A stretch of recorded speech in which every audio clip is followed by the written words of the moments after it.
আমার মতো যারা পাঁপড় পছন্দ করো তাদের জন্য আজকের রেসিপি। আর এভাবে যদি একটু লবণ আর মরিচ মিশিয়ে পাঁপড়টা মাখানো হয় তাহলে আমার কাছে বেশ ভালো লাগে খেতে, আর খুব মুচমুচেও হয়েছে দেখো তোমরা। তো চলো দেরি না করে দেখে আসি আমি আজকে কিভাবে পাঁপড় বানাই। তো আজকে হচ্ছে আমি সাবুর পাঁপড় বানাবো। তো সেজন্য আমি এখানে 1 বাটি সাবু জলের মধ্যে ভিজিয়ে রাখবো প্রায় আধা ঘন্টার মতো। 10 থেকে 15 মিনিট রাখলেও হবে, তবে আমি একটু বেশি সময় ধরে রেখেছি যাতে করে সাবুগুলো একদম বেশি ভালোভাবে নরম হয়ে যায়।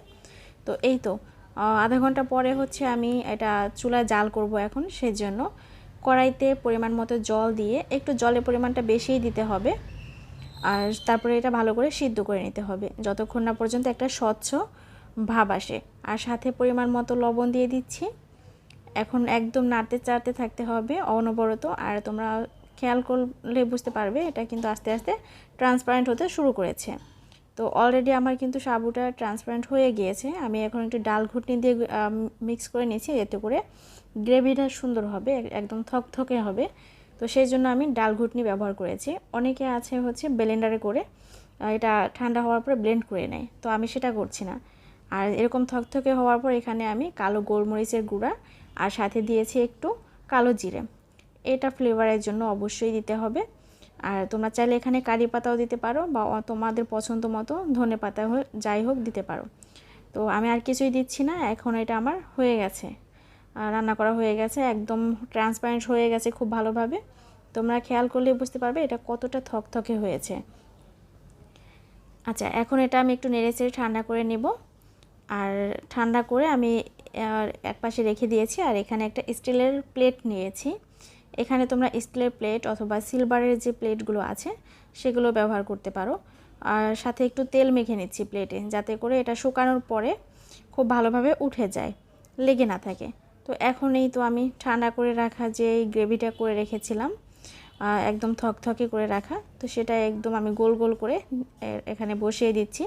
তোমরা তোমাদের পছন্দ অনুযায়ী যে কোনো শেপ দিতে পারো। যে কোনো শেপ বলতে তোমরা চাইলে এর থেকে বড়ও বানাতে পারো, তবে আমি একটু ছোট ছোট বানাচ্ছি। ভাতের সাথে বা আমরা যে খিচুড়ির সাথে খেয়ে থাকি এরকম ছোট ছোট পাঁপড় খেতে কিন্তু বেশি মজা লাগে।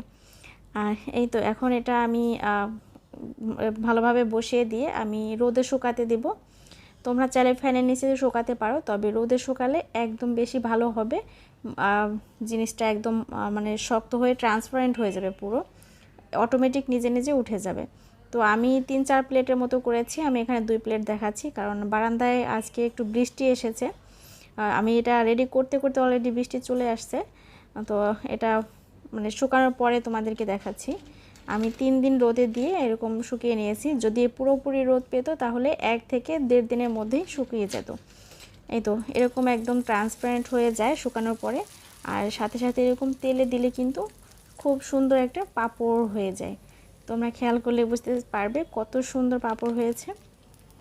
তবে হ্যাঁ, একটু ভেঙে ভেঙে গিয়েছে, কারণ হচ্ছে আমার শুকানোটা একদম বেশি হয়ে গেছে।